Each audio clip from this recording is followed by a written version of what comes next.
வணக்க மக்களே, நாம இந்த ஆரோக்கியமான பதிவில் வெந்தயத்தினுடைய மருத்துவமைகளை பற்றி பார்க்க போகிறோம். வெந்தயத்தில் விட்டமின் சி என்னும் உயிர் சத்து, புரோட்டீன், ஃபைபர் என்று சொல்லக்கூடிய நார் சத்து, நியாசின், பொட்டாசியம், மெக்னீசியம், மாங்கனீஸ் போன்ற பல நுண்ணூட்ட சத்துக்கள் நிறைந்திருக்கின்றன. இதில் இருக்கக்கூடிய நிறைய ஊட்டச்சத்துக்களால் உங்களுடைய உடலுக்கு பலவிதமான மருத்துவமைகள் கிடைக்குது. குறிப்பாக சொல்லணும் அப்படின்னா உங்களுடைய உடல் சூட்டிலிருந்து பார்த்தீங்கன்னா குறைச்சி குளிர்ச்சி அளிக்கிறது வெந்தயம் தான். இது உங்களுடைய செரிமானத்தை ஆரோக்கியமாக வைக்கிறதுல தொடங்கி ரத்தத்தில் சர்க்கரையினுடைய அளவை கண்ட்ரோலாக வைக்கிறதுல தொடங்கி நிறைய மருத்துவமைகளை வெந்தயம் செய்து அதெல்லாம் என்னென்ன அப்படின்னு பத்தி நம்ம ஒவ்வொன்றா தெளிவாக பார்ப்போம். அதை பத்தி பார்க்கறதுக்கு முன்னாடி இந்த வீடியோக்கு மட்டும் ஒரு லைக் கொடுத்துட்டு இந்த தகவலை உங்களுக்கு தெரிஞ்சவங்களுக்கும் ஷேர் பண்ணிடுங்க. இது அவங்களுக்கும் பயனுள்ளதாக இருக்கக்கூடிய ஒரு ஆரோக்கியமான பதிவு தான். இது போன்ற அப்டேட்ஸ்கள் நீங்க தொடர்ந்து பார்ப்பதற்கு நம்மளுடைய ஹெல்த் நியூஸ் தமிழ் சேனலை சப்ஸ்கிரைப் பண்ணி வச்சுக்கோங்க. பக்கத்தில் இருக்கக்கூடிய பெல் பட்டனையும் கிளிக் பண்ணி ஆல் அப்படின்ற ஆப்ஷனையும் மறக்காம செட் பண்ணி வச்சுக்கிட்டீங்க அப்படின்னா நான் போடக்கூடிய எல்லா அப்டேட்ஸும் உங்களுக்கு நோட்டிஃபிகேஷன் அடிக்கடி சேரும். சரி வாங்க மக்களே, இப்போ வீடியோக்குள்ள போயிடலாம். வெந்தயத்தால் பார்த்தீங்கன்னா மாதவிடாய் சார்ந்த பிரச்சனைகள் கியூர் ஆகும். மாதவிடாய் காலங்களில் சில பெண்கள் அதிக உஷ்ணமாக இருப்பாங்க, கடுமையான வயிற்று வலியும் அவங்களுக்கு ஏற்படும். அது போன்ற நேரங்களில் பெண்கள் வெந்தயத்தை சாப்பிடுவது சற்று வெப்பத்தை தணிக்கிறதோட மாதவிடாய் சார்ந்த வலியையும் குறைக்கும். மாதவிடாய் சுழற்சி நிற்கக்கூடிய காலகட்டத்தில், அதாவது 40 வயதில் இருக்கக்கூடிய பெண்களுக்கெல்லாம் உடல்நிலை ரொம்ப ரொம்ப மோசமாக இருக்கும். அவர்களுக்கும் அதிக உடல் வெப்பம் இருக்கிறது போன்ற உணர்வு இருக்கும். அப்போது முளை கட்டிய வெந்தயத்தை சாப்பிட்டீங்க அப்படின்னா சூடு தணிவதோட மாதவிடாய் சார்ந்த பிரச்சனையும் தீர்ந்துவிடும். இந்த பிரச்சனைக்கு நீங்க வறுத்த வெந்தயத்தோட சர்க்கரை அல்லது வெல்லம் சேர்த்து சாப்பிட்டீங்க அப்படின்னா நல்ல பலன் கிடைக்கும். செரிமானம் ஆரோக்கியமாக இருக்கிறதுக்கு வெந்தயத்தை எடுத்துக்கலாம். ஜீரண கோளாறால அவதிப்படுபவர்கள் வெந்தயத்தை சாப்பிடலாம். வெறும் வெந்தயத்தையோ அல்லது முளை கட்டிய வெந்தயத்தையோ சாப்பிட்டீங்க அப்படின்னா செரிமான பிரச்சனை நீங்குவதோட வாயு தொல்லை இருந்தாலும் நீங்கிவிடும். தலைமுடி வளர்ச்சி பெறுவதற்கு வெந்தயத்தை எடுத்துக்கலாம். தலைமுடி வளர்ச்சியில் வெந்தயத்தின் பங்கு முக்கியமானது. வெந்தயத்தில் இருக்கக்கூடிய எண்ணெய் பசை முடி வளர்ச்சிக்கு உதவுவதால தலைக்கு தேய்க்கக்கூடிய எண்ணெய் தயாரிப்புல வெந்தயமும் பயன்படுத்தப்படுகிறது. இது முடி உதுதலை உங்களுக்கு தடுக்கிறது. வாசனை திரவியங்கள் தயாரிக்கிறதுக்கும் வெந்தயம் பயன்படுத்தப்படுகிறது. இந்த வாசனை திரவியம் கிருமிகளையும் அழிக்கிறது, மணத்தையும் கொடுக்கிறது. வெந்தய எண்ணெயிலிருந்து பிரித்தெடுக்கப்படக்கூடிய வாசனை திரவியங்கள் தயாரிப்பதற்கும் அந்த ப்ராடக்ட் பயன்படுத்தப்படுகிறது. இது அதிக மணத்தையும் கிருமிகளை அழிக்கக்கூடிய இயல்பையுடன் இருக்கிறதால வாசனை திரவியங்கள் தயாரிப்பில் அதனால தான் இதை பயன்படுத்துறாங்க. சிறுநீர் பிரச்சனை உங்களுக்கு நீங்கி போவதற்கு வெந்தயத்தை நீங்க எடுத்துக்கலாம். சிறுநீர் சம்பந்தப்பட்ட பிரச்சனை உள்ளவர்கள் வெந்தயத்தை உணவுல சேர்த்துக் கொள்ளலாம். இது உடலை குளிர்விப்பதோட உடல் வறட்சியை நீக்கி சிறுநீரை பெருக்குகிறது. இதனால சிறுநீரக நோய் எதுவுமே உங்களுக்கு வராம சிறுநீரகம் தன்னுடைய கழிவு நீக்க மண்டல வேலையை மிக சிறப்பாக செய்யும். சீதபேதியை நீங்கி போவதற்கு வெந்தயத்தை நீங்க எடுத்துக்கலாம். உடல் வெப்பம் காரணமாக சீதபேதி ஏற்பட்டு அவதிப்படுபவர்களுக்கு வெந்தயம் மிகச்சிறந்த மருந்து. இது உடல் சூட்டை தணிக்கிறதால மிக சிறந்த சீதபேதி நிவாரணியாக வெந்தயம் விளங்குகிறது.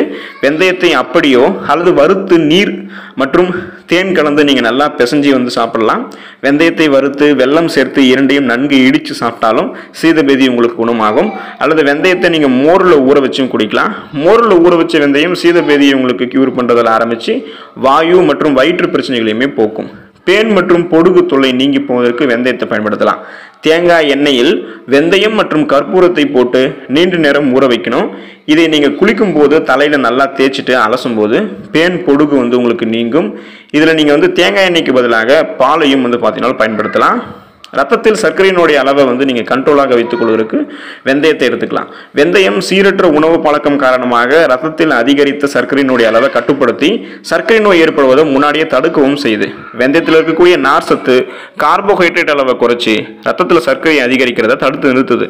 உங்களுடைய ரத்தத்தில் இருக்கக்கூடிய சர்க்கரையினுடைய அளவை நீங்கள் கொஞ்சம் கொஞ்சமாக குறைத்துக்கிறதுக்கும் மேன்மேலும் உங்களுக்கு சர்க்கரை நோய் பிரச்சனை வராமல் தடுப்பதற்கும் நாளடைவில் இந்த சர்க்கரை நோயிலிருந்து விடுபடுவதற்கும் வெந்தயத்தை நீங்கள் உங்களுடைய உணவுகள் சேர்த்துக்கலாம். கடுமையான மலச்சிக்கல் பிரச்சனையை தீர்வு பெறுவதற்கு நீங்கள் வெந்தயத்தை எடுத்துக்கலாம். தினசரி வெந்தயம் உங்களுடைய உணவுகளை நீங்கள் சேர்த்து சாப்பிடும்போது மலச்சிக்கல் உங்களுக்கு நீங்கும்.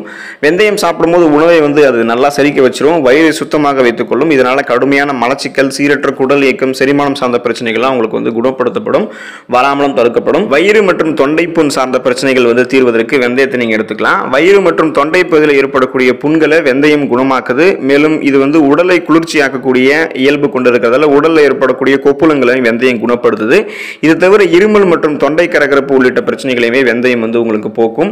சரும பளபளப்பு மற்றும் சருமம் தூய்மை பெறுவதற்கு வெந்தயத்தை நீங்க எடுத்துக்கலாம். வெந்தயத்தில் இருக்கக்கூடிய விட்டமின் சி என்னும் உயிர் சத்து பளபளப்பான சருமத்திற்கு உதவிகரமாக இருக்கும். வெந்தயத்தை நீங்க அரைத்து முகத்தில் தடவினீங்க அப்படின்னா சிறிது நேரம் கழுத்துட்டு நீங்க அதை கழுவிடணும். வறட்சி தன்மை உங்களுக்கு நீங்கி முகம் பொலிவு பெறும். மேலும் இரவில் தூங்குவதற்கு முன்பு வெந்தய பொடியை முகத்தில் தடவிட்டு பின்பு கழுவி விட்டு தூய்மையான குளிர்ச்சியான துணியில் துடைச்சிங்கன்னா முகம் பளிச்சுன்னு இருக்கும். கண் கருவளையம் மற்றும் கரும்புள்ளிகள் சருமத்தில் இல்லாமல் இருக்கிறதுக்கு வெந்தயத்தை எடுத்துக்கலாம். வெந்தயத்தில் இருக்கக்கூடிய விட்டமின்கள் முகத்தில் தோன்றக்கூடிய கரும்புள்ளிகளையும் கண்ணின் ஏற்படக்கூடிய கண் கருவளையங்களையும், அதாவது அந்த பிளாக் சர்க்கிள்ஸ் எல்லாத்தையுமே நீக்கும். வெந்தயத்தை அரைத்து முகத்தில் தடவி விட்டுட்டு உலர்ந்ததுக்கு அப்புறம் கழுவும் போது அது உங்களுடைய முகத்தில் இருக்கக்கூடிய டெட் செல்ஸ், அந்த இறந்த செல்கள், பாக்டீரியா, அழுக்குகள் போன்றவற்றை வெளியேற்றிடும். உதடு வெடிப்பு உங்களுக்கு நீங்கி போவதற்கு வெந்தயத்தை நீங்க எடுத்துக்கலாம். இப்போ பெண்களுக்கு உடல் வெப்பநிலை காரணமாக உதடுகள் வெடிக்கக்கூடிய பிரச்சனை ஏற்படும். அவர்கள் தினசரி குளிர்ந்த நீரில் வெந்தயத்தை ஊற வைத்து அதை காலை வெறும் வயிற்றிலும் இரவு தூங்குவதற்கு முன்பாகவும் குடித்து வரும்போது 2-3 நாட்களில் படிப்படியாக உதடு வெடிப்பு மறைந்து சரியாகிவிடும். தோல் நோய்கள் சரியாவதற்கு வெந்தயத்தை எடுத்துக்கலாம். சொறி, சிரங்கு உள்ளிட்ட தோல் நோய்களுக்கு வெந்தயம் மிகச்சிறந்த நிவாரணி. வெந்தயத்தை ஊற வைத்து அரைத்து அதனை தினசரி தோல் பாதிப்பு இருக்கக்கூடிய இடத்துல தடவி வந்தீங்க அப்படின்னா தோல் நோய்கள் முற்றிலுமாக நீங்குவதோட தோலில் ஏற்படக்கூடிய அரிப்புகளும் தடிப்புகளும் கூட மறைந்துவிடும். முகப்பொரு சார்ந்த பிரச்சனைகள் உங்களுக்கு நீங்கி போவதற்கு நீங்க வெந்தயத்தை எடுத்துக்கலாம். இப்போ முகப்பொரு இருக்கக்கூடிய இடத்துல நீங்க வெந்தயத்தை தடவிட்டு அதை நீங்க முற்றிலுமாக தடவி வந்தீங்க அப்படின்னா வெந்தயம் உங்களுக்கு அந்த தடவிடணும். நீங்க தடவிட்டு தினசரி அந்த உங்களுடைய முகத்தை ஒரு 30 நிமிஷம் உலர வச்சுட்டு அதுக்கப்புறம் நீங்க கழுவிடணும். 30 நிமிஷத்துக்கு அப்புறம் அது மாதிரி கழுவினீங்கன்னா உங்களுடைய முகப்பொருட்கள் உங்களுக்கு நீங்கிடும். உடல் எடையை சைடு எஃபெக்டே இல்லாமல் ஆரோக்கியமான முறையில் குறைக்கணும்னு நினைக்கிறவங்களாம் வெந்தயத்தை எடுத்துக்கலாம். உடல் எடை உங்களுக்கு குறைய வேணும் அப்படின்னா நீங்கள் வெந்தயத்தை எடுத்துக்கொள்ளும் போது தினசரி தண்ணீரில் ஊற வச்சு 2 டம்ளர்கள் நீங்கள் குடிக்கும் போது படிப்படியாக உங்களுடைய உடல் எடை குறையிறதை நீங்களே உணர்வீங்க. உடல் எடை குறையுது ஆரோக்கியமான முறையில் அப்படின்னு நினைச்சிக்கிட்டு நீங்கள் அதிகப்படியான வெந்தயத்தை எடுத்துக்கூடாது. குறைந்த அளவு அல்லது போதுமான அளவுக்கு எடுத்துக்கொள்ளும் போது உங்களுக்கு உடல் எடை படிப்படியாக குறைய ஆரம்பிக்கும். அதிகமாக நீங்கள் எடுத்துக்கொள்ளக்கூடாது. சுவாச கோளாறு நீங்கி போவதற்கு வெந்தயத்தை எடுத்துக்கலாம். சளி, காய்ச்சல் உள்ளிட்ட பிரச்சனைகளின் காரணமாக சுவாச கோளாறு ஏற்பட்டு அவதிப்படுபவர்கள் வெந்நீரில் வெந்தயத்தை போட்டு தினசரி குடிக்கலாம். வெந்தயம் பாக்டீரியாக்களை எதிர்த்து போராடி சுவாச பிரச்சனையிலிருந்து விடுதலையை பெற்றுத்தரும். உடலில் தேங்கியிருக்கக்கூடிய கழிவுகள் நீங்கி போவதற்கு வெந்தயத்தை எடுத்துக்கலாம். வெந்தயத்தில் இருக்கக்கூடிய ஆன்டி ஆக்சிடென்ட் மற்றும் ஃபைபர் உணவு செரிமானத்தை ஊக்குவிக்கக்கூடியது. இது சாப்பிடக்கூடிய உணவுப் பொருட்களில் இருக்கக்கூடிய மோசமான பொருட்களை சிதைத்து வெளியேற்றுவதால் உணவு செரிமானத்தை ஊக்குவிக்கிறதுல வெந்தயம் முக்கிய பங்காற்றுது. தேவையில்லாத கழிவுகளை உடலை விட்டு நீக்கிவிடும் வெந்தயம். கொழுப்பு உடலில் இருந்து குறைந்து போவதற்கு வெந்தயத்தை எடுத்துக்கலாம். உடலில் அதிக கொழுப்பு சேர்ந்து அவதிப்படுபவர்கள் வெந்தயத்தை தினசரி சாப்பிடலாம். இது கொழுப்புகளை சிதைத்து வெளியேற்றிவிடும். பசியின்மை இருக்கு அப்படின்னா அதை கியூர் பண்ணிக்கிறதுக்கு வெந்தயத்தை எடுத்துக்கலாம்.